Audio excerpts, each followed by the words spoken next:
आप कह रहे हैं दिन में बातचीत हुई है और उसके बाद रात में यह खबर मिलती है कि झड़प होती है। वो झड़प जो है वो इस नतीजे पर पहुंचती है कि भारतीय जवानों की शहादत हो जाए।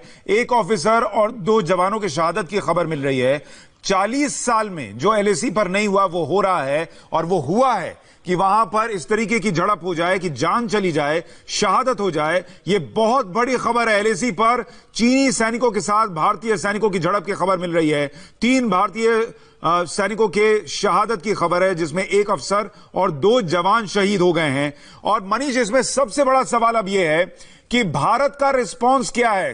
कल रात की घटना है, उसके बाद ये पहले लोकेशन दिखा दूं दर्शकों को कि ये वो जगह है जहां पर बताया जा रहा है कि झड़प हुई है। ये आप जो इलाका देख रहे हैं ये गलवान वैली का इलाका है जो लद्दाख में पड़ता है, और वहां पर अलग अलग जो आप लाल पॉइंट्स देख रहे थे वो दरअसल फिंगर्स हैं। फिंगर 4, फिंगर 3, फिंगर 12, इस तरीके के फिंगर्स बनाए गए हैं उस जगह को मार्क करने के लिए, और वहीं पर यह बताया जा रहा है कि झड़प हुई है। मनीष, भारत का रिस्पांस क्या है कल रात से लेकर अब तक में?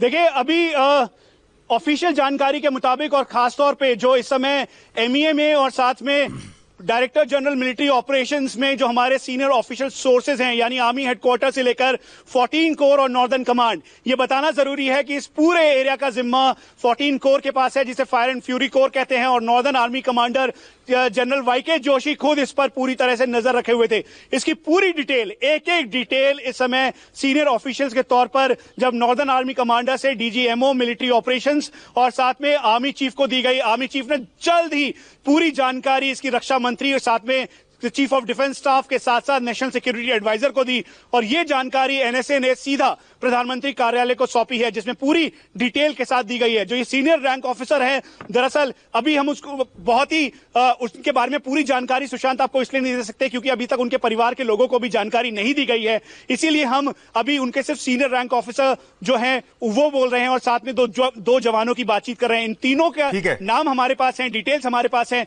लेकिन एक प्रोटोकॉल है उसके तहत हम उनका नाम नहीं बता रहे। अब सुशांत, बात पर जो गवर्नमेंट है उसकी, गवर्नमेंट के लेवल पर ये एक ऐसा मसला है, ऐसा मामला है, चाइनीज पीएलए के साथ लगातार भारतीय सेना और चाइनीज पीएलए एंगेज हो रही थी। आपको बता दें 2013 में जब डेमचौक, जब देपसांग हुआ, उस दौरान भी इन्होंने टेंट लगाया, बातचीत के बाद पीछे किया गया। मनीष, हम इतिहास में थोड़ा जाएंगे, पहले अभी इस वक्त की बात करें। मनीष, ये जो लोकेशन है जहां पर झड़प हुई है, एग्जैक्ट लोकेशन कौन सी है? फिंगर 4 और फिंगर 5 के बीच कहां पर है? देखिए सुशांत, आपको बता दें, आप इस तरीके से समझिए कि पैंगोंगसो का जो पूरा एरिया है, पैंगोंगसो का एरिया एक एक्सिस पे है, और जब हम इधर की तरफ जाते हैं, तांगसे से होते हुए जाते हैं, तो उसके दूसरी तरफ पड़ता है डीएसडीबीओ रोड। एरियल डिस्टेंस करीबन 120 से 130 किलोमीटर होगा, और ये जो पैंगोंगसो का फिंगर 4, फिंगर 5 पॉइंट है वो अलग एक्सिस है, और गलवान का जो ये एरिया है वो बिल्कुल अलग एक्सिस है। आप ये समझ लीजिए कि अगर मैं मैप के अकॉर्डिंग आपको समझाऊं कि पैंगोंगसो का फिंगर 4, फिंगर 5 लोकेशन ये वाली साइड है, और इससे जस्ट अलग यानी जो ये तांगसे का मेन रोड है, तांगसे के रोड से डुरबुक होते हुए जब डुरबुक से आप डीबीओ की तरफ जाते हैं, यानी 255 किलोमीटर का ये रास्ता है, वहां पे करीबन 150-200 किलोमीटर पार करने के बाद एक फीडर रोड बन रही थी। उसी फीडर रोड के निर्माण के काम में जब चाइनीज पीएलए ने प्रेशर बनाना शुरू किया और कहा कि हम ये रोड नहीं बनने देंगे, क्योंकि ये रोड गलवान, जो कि 1899 में गलवान रसूल के नाम पर, रसूल गलवान के नाम पर इस गलवान वैली का नाम पड़ा, और फिर ये जो रास्ता है ये स्ट्रेटेजिक रोड है, क्योंकि अक्साई चीन से होते हुए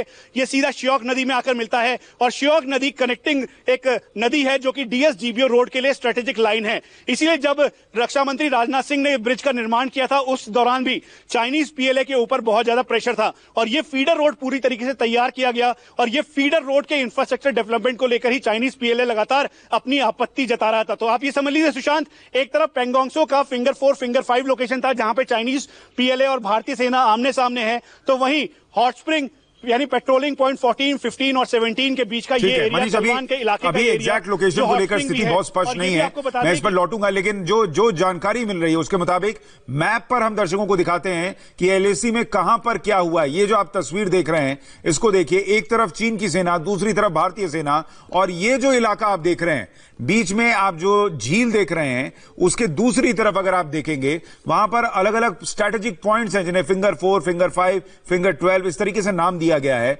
यहां पर फिंगर 4 और फिंगर 5 के बीच में भारत और चीन की सेना आमने सामने थे और अब यह बताया जा रहा है कि वहां पर कल रात झड़प हुई है।